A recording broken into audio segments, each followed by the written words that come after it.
Mas la hora viene, y ahora es, cuando los verdaderos adoradores adorarán al Padre, en espíritu y en verdad, porque también el Padre tales adoradores busca que le adoren.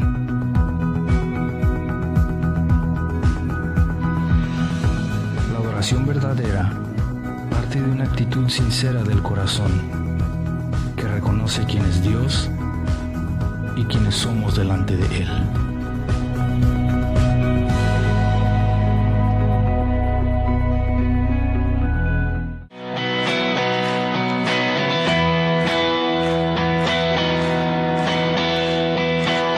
Quien rompe el poder del pecado, su amor es fuerte y poderoso, el Rey de gloria, el Rey de majestad. Conmueve el mundo con su estruendo y nos asombra con maravillas, el Rey de gloria, el Rey de majestad. Gracias sublimes, perfecto es su amor. Tomaste mi lugar, cargaste tú mi cruz. Tu vida diste ahí, y ahora libre soy. Jesús, te adoro por lo que hiciste en mí.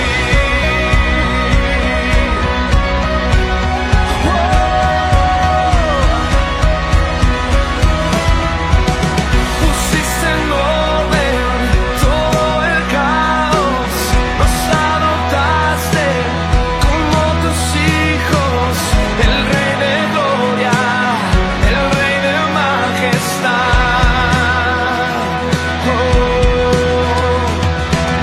El que gobierna con su justicia y resplandece con su belleza, el Rey de gloria, el Rey de majestad. Gracias sublimes, perfecto es tu amor. Tomaste mi lugar, cargaste tú mi cruz. Tu vida diste ahí, y ahora libre soy. Jesús, te adoro por lo que hiciste en mí.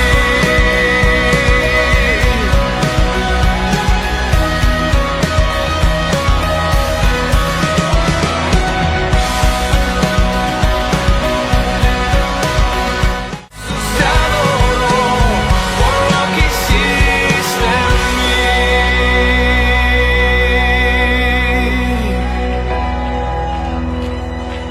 Gracias sublimes, perfecto es tu amor. Tomaste mi lugar,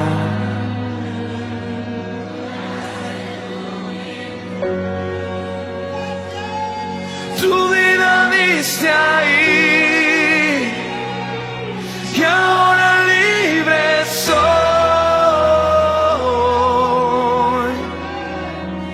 Jesús, te adoro por lo que hiciste en mí.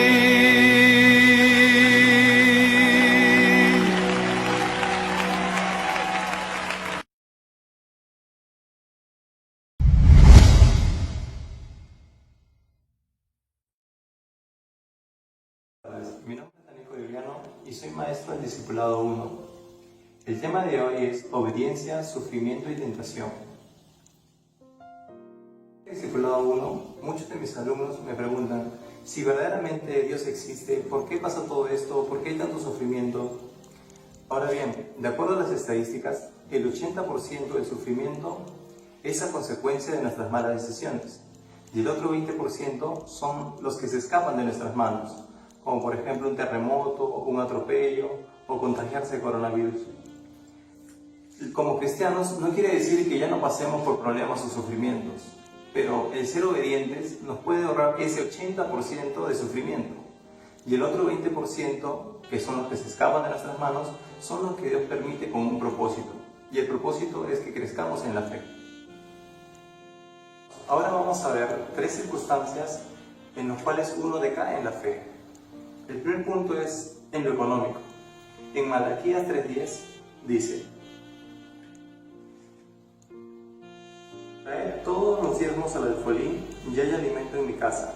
Y probadme ahora en esto, dice Jehová de los ejércitos, si no os abriré la ventana de los cielos y derramaré sobre vosotros bendición hasta que sobreabunde. Como hemos visto, Dios nos dice que nos va a bendecir sobreabundantemente. Ahora, ¿en quién creemos? ¿En las circunstancias actuales o en lo que dice la palabra de Dios? Entonces aquí vemos que Dios nos dice que lo probemos en esto y que Él derramará su bendición. Por eso, hermanos, yo les recomiendo que en estos tiempos confiemos en lo que Dios nos dice en su palabra. Una circunstancia en la cual nuestra fe va a ser puesta a prueba la encontramos en Mateo 5, del 43 al 44, que dice: que fue dicho, amarás a tu prójimo y aborrecerás a tu enemigo. Pero yo os digo, amad a vuestros enemigos, bendecid a los que os maldicen, haced bien a los que os aborrecen, y orad por los que os ultrajan y os persiguen. Ahí Dios pone a prueba nuestra fe, porque si de por sí es complicado amar a nuestro prójimo, cuanto más es amar a nuestro enemigo, a alguien que nos ha hecho daño. Entonces, vemos que Dios nos manda a amar a nuestros enemigos. Y amar es buscar lo mejor para esa persona. La tercera circunstancia donde Dios va a poner a prueba nuestra fe es regocijaos en las pruebas, la cual para mí es la más difícil de todas. La encontramos en 2 Corintios 12, del versículo 9 al 10, que dice: y me ha dicho, bástate mi gracia, porque mi poder se perfecciona en la debilidad. Por tanto, de buena gana me gloriaré, más bien en mis debilidades, para que repose sobre mí el poder de Cristo. Por lo cual, por amor a Cristo, me gozo en las debilidades, en afrentas, en necesidades, en persecuciones, en angustias, porque cuando soy débil, entonces soy fuerte.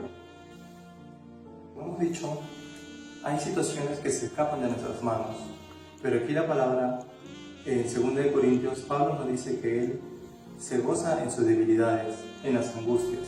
En la actualidad, todos estamos pasando por necesidades y una angustia de no saber si habrá cura o no, cuánto durará. Pero acá Dios también nos dice, porque mi poder se perfecciona en la debilidad. Entonces Dios también está trabajando en estos tiempos. Dios está haciendo fuerte a los cristianos para que confiemos en Él. Entonces les recomiendo, hermanos, que no dejen caer su fe, que no debiliten en este tiempo, que es donde más se necesita. En la Biblia nos dicen que estas cosas van a pasar y nos mandan a gozarnos en nuestra debilidad, que apoyamos a otras personas, que nos vean fuertes en estas situaciones.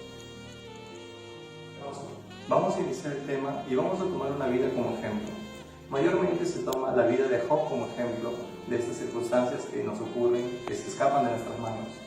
Pero en esta ocasión, y ya que estamos en Semana Santa, quiero tomar como ejemplo la vida de Jesús. Entonces nos preguntamos, ¿cómo fue la vida de Jesús?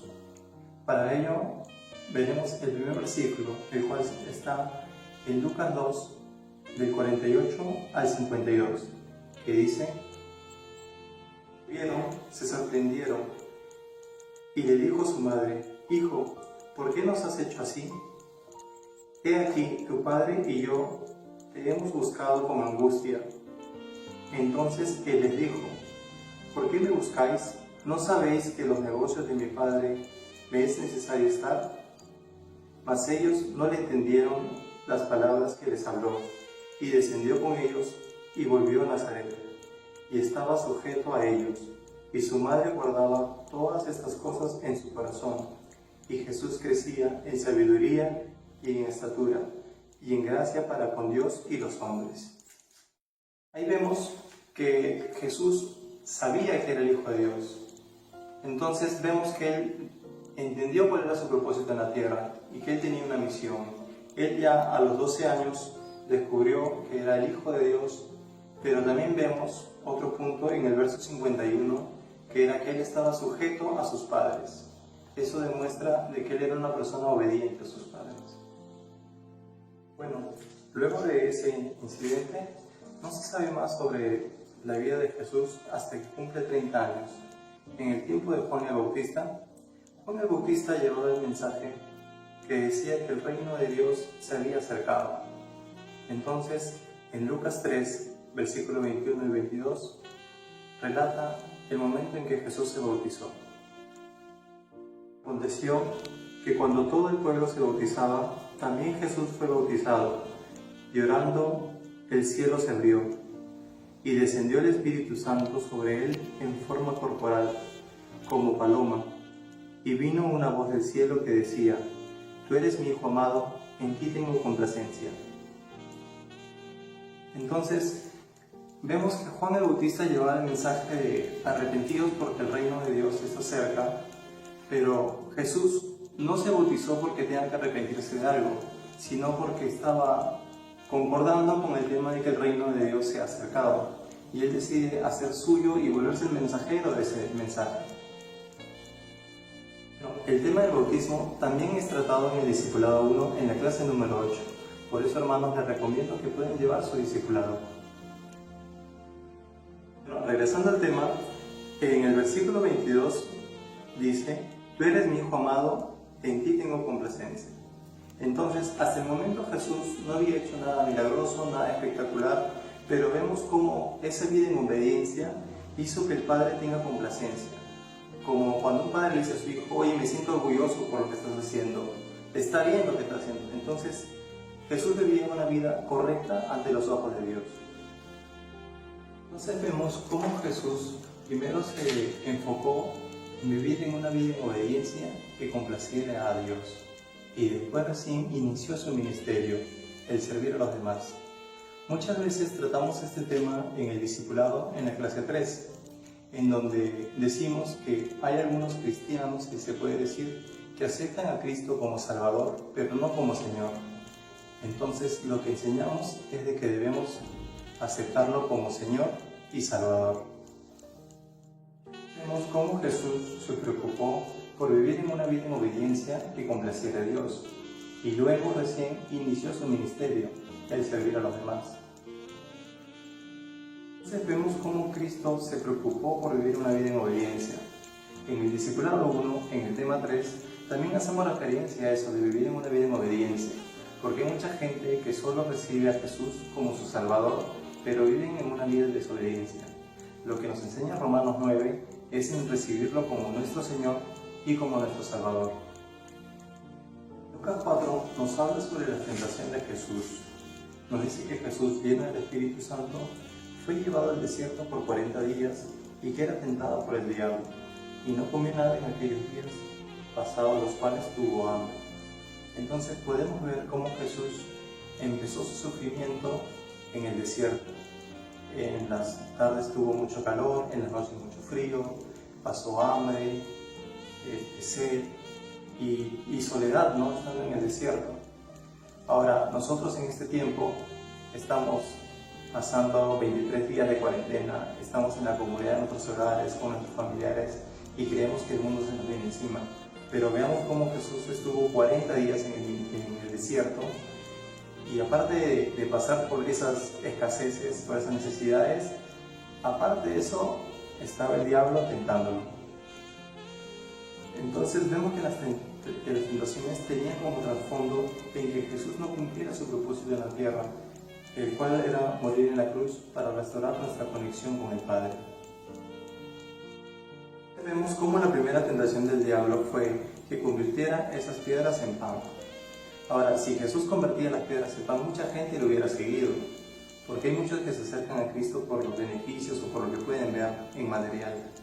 Entonces, si Jesús convertía las piedras en pan, mucha gente lo iba a seguir, y Jesús pudo haber sido rey de ellos sin necesidad de pasar por la cruz. En la segunda tentación, el diablo le muestra todos los reinos de la tierra, y vemos nuevamente que el diablo le muestra todos los reinos y que Jesús podía ser rey sin pasar por la cruz. En la tercera tentación, el diablo lo lleva a un pináculo y le menciona que si él se lanza, los ángeles lo sostendrían. Y nuevamente, si todos los judíos veían a Jesús sostenido por ángeles, iba a poder ser el rey sin necesidad de tener que morir en la cruz. Vemos la insistencia de Satanás para que Jesús no cumpliera con su propósito.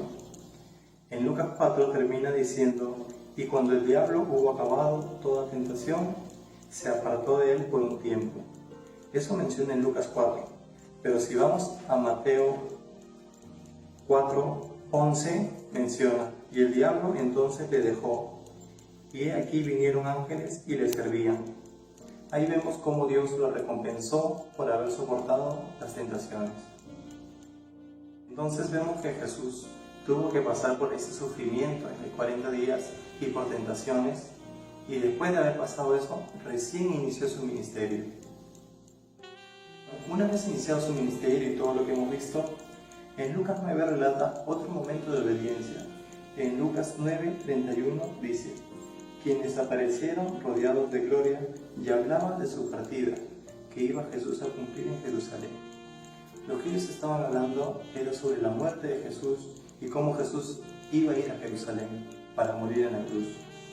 Y vemos cómo Dios vuelve a reafirmar en el 9:35, dice: y vino una voz desde la nube que decía: este es mi Hijo amado, a él oíd. Vemos cómo Dios se refiere a Jesús como su Hijo amado. Vemos la obediencia y vemos que Dios lo sigue llamando como Hijo amado. Cómo Jesús cumplió con obediencia y llegó a entrar a Jerusalén. En Lucas 22, del versículo del 39 al 44, dice así: Jesús ora en el Getsemaní, y saliendo se fue, como solía, al monte de los olivos, y sus discípulos también le siguieron. Cuando llegó a aquel lugar les dijo: orad que no entréis en tentación. Y él se apartó de ellos a distancia como de un tiro de piedra, y puesto de rodillas oró, diciendo: Padre, si quieres, pasa de mí esta copa, pero no se haga mi voluntad sino la tuya. Y se le apareció un ángel del cielo para fortalecerle, y estando en agonía oraba más intensamente, y era su sudor como grandes gotas de sangre que caían hasta la tierra.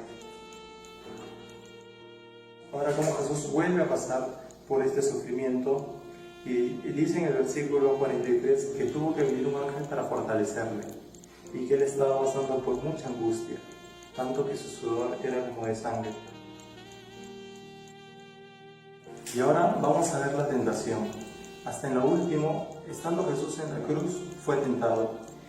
En Lucas 23, el versículo 39, dice: y uno de los malhechores que estaban colgados le injuriaba diciendo: si tú eres el Cristo, sálvate a ti mismo y a nosotros.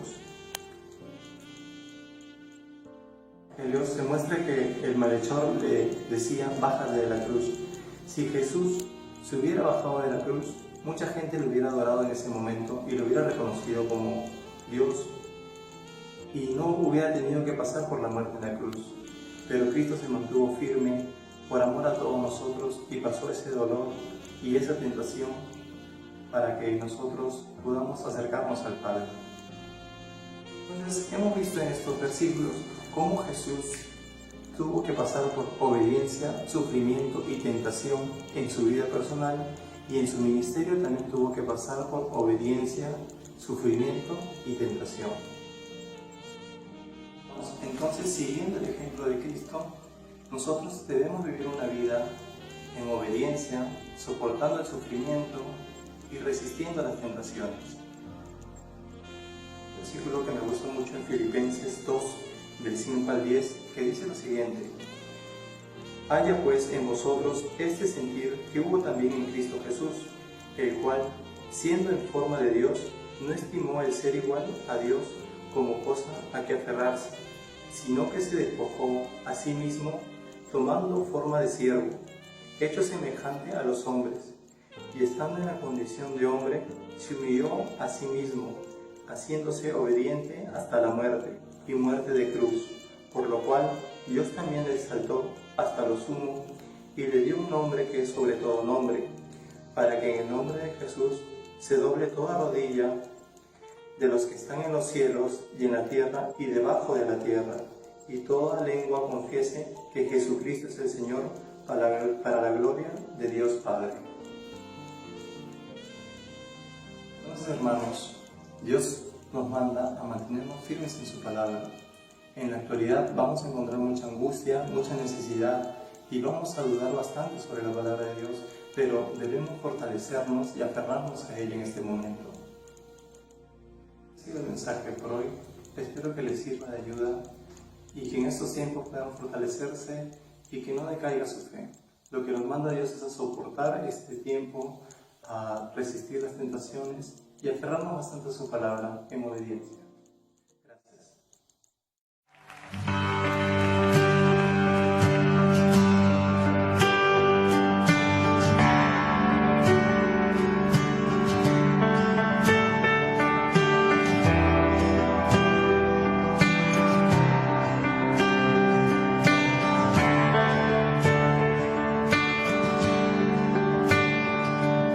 Tan grande fue tu amor, tomaste mi lugar y no te importó lo que habrías de sufrir. Abrazaste el dolor para rescatar un pueblo para ti, para ti.